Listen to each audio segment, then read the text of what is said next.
ವಿಜಯಲಕ್ಷ್ಮಿ ದರ್ಶನ್ ರವರು ಈಗಾಗಲೇ ಜಾಲಿ ಮೂಡ್ನಲ್ಲಿ ಇದ್ದಾರೆ. ಆದರೆ ಅವರು ತೊಟ್ಟಿರುವ ಬಟ್ಟೆಯ ಬೆಲೆಯನ್ನು ಕೇಳಿದರೆ ಎಲ್ಲರೂ ಶಾಕ್ ಆಗ್ತೀರಾ. ಅದೇನು ನೋಡೋಣ ಬನ್ನಿ. ವಿಜಯಲಕ್ಷ್ಮಿ ದರ್ಶನ್ ರವರು ಈಗಾಗಲೇ ದರ್ಶನ್ ರವರು ಜೈಲಿನಿಂದ ಹೊರಗಡೆ ಬಂದ ನಂತರ ತುಂಬ ಜಾಲಿಯಾಗಿದ್ದಾರೆ ಹಾಗೂ ಅವರು ತುಂಬ ಖುಷಿಯಾಗಿದ್ದಾರೆ. ತಾನು ಮಾಡಬೇಕಾದ ಎಲ್ಲ ಹರಕೆ ದೇವರ ಕೆಲಸವನ್ನೆಲ್ಲ ಮಾಡಿ ಮುಗಿಸುತ್ತಿದ್ದಾರೆ. ಹಾಗಾಗಿ ದರ್ಶನ್ ರವರು ಎಂದೆಂದಿಗೂ ವಿಜಯಲಕ್ಷ್ಮಿ ಜೊತೆ ಎಂದೆಂದಿಗೂ ಇದ್ದೇ ಇರುತ್ತಾರೆ. ವಿಜಯಲಕ್ಷ್ಮಿ ಅವರು ಈಗಾಗಲೇ ಸೋಷಿಯಲ್ ಮೀಡಿಯಾದಲ್ಲಿ ಆಕ್ಟಿವ್ ಆಗೇ ಇರುತ್ತಾರೆ. ದರ್ಶನ್ ರವರು ಜೈಲಿನಿಂದ ಹೊರಗೆ ಬಂದ ನಂತರ ಯಾವಾಗಲೂ ವಿಜಯಲಕ್ಷ್ಮಿ ಅವರು ಸೋಷಿಯಲ್ ಮೀಡಿಯಾದಲ್ಲಿ ಆಕ್ಟಿವ್ ಆಗಿರುತ್ತಾರೆ. ಅವರು ಎಲ್ಲೇ ಹೋದರೂ ಏನೇ ಮಾಡಿದರೂ ತನ್ನ ಇನ್ಸ್ಟಾಗ್ರಾಮ್ನಲ್ಲಿ ಒಂದು ಪೇಜನ್ನು ಅಪ್ಲೋಡ್ ಮಾಡುತ್ತಲೇ ಇರುತ್ತಾರೆ. ವಿಜಯಲಕ್ಷ್ಮಿ ಅವರು ಈಗಾಗಲೇ ಅವರ ಇಂದು ಒಂದು ವಿಡಿಯೋವನ್ನು ಅಪ್ಲೋಡ್ ಮಾಡಿದ್ದಾರೆ. ಅವರು ಅಪ್ಲೋಡ್ ಮಾಡಿದ ವಿಡಿಯೋದಲ್ಲಿ ಅವರು ತೊಟ್ಟಿರುವ ಬಟ್ಟೆಯ ಬೆಲೆ ಕೇಳಿದರೆ ಎಲ್ಲರೂ ಶಾಕ್ ಆಗ್ತೀರಾ.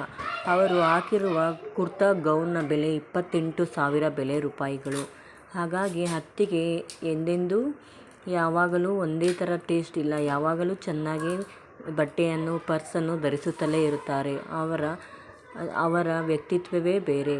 ಅವರು ತೊಟ್ಟಿರುವ ಬಟ್ಟೆಯ ಬೆಲೆ 28,000 ರೂಪಾಯಿಗಳು. ನೋಡೋದಕ್ಕೂ ತುಂಬ ಚೆನ್ನಾಗಿದೆ. ಹಾಗಾಗಿ ಅವರ ಸೆಲೆಕ್ಷನ್ ಕೂಡ ತುಂಬ ಚೆನ್ನಾಗಿದೆ.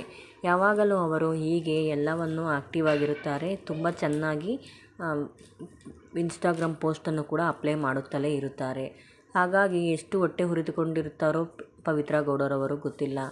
ಏನೇ ಆದರೂ ವಿಜಯಲಕ್ಷ್ಮಿಯವರು ಹೀಗೆ ನಗುತ್ತಾ ಅಣ್ಣನ ಬಾಸ್ ಜೊತೆ ಹೀಗೆ ಇರಬೇಕೆಂದು ಎಲ್ಲರೂ ನೆಟ್ಟಿಗರು ಕಮೆಂಟ್ ಮೇಲೆ ಕಮೆಂಟ್ ಮಾಡುತ್ತಲೇ ಇರುತ್ತಾರೆ. ಹಾಗಾಗಿ ಹತ್ತಿಗೆ ಯಾವಾಗಲೂ ನಗುತ್ತಾ ಖುಷಿಯಾಗಿ ಹೀಗೆ ಇರಬೇಕೆಂದು ಕೇಳಿಕೊಳ್ಳುತ್ತೇವೆ. ಪವಿತ್ರ ಗೌಡರವರ ಬಗ್ಗೆ ಯಾವುದೂ ತಲೆ ಕೆಡಿಸಿಕೊಳ್ಳದ ಹತ್ತಿಗೆ ಯಾವಾಗಲೂ ಖುಷಿಯಾಗೇ ಇರುತ್ತಾರೆ ಹಾಗೂ ಅವರು ಯಾವಾಗಲೂ ಸಂತೋಷವಾಗೇ ಇರುತ್ತಾರೆ. ಜೈ ಡಿ ಬಾಸ್.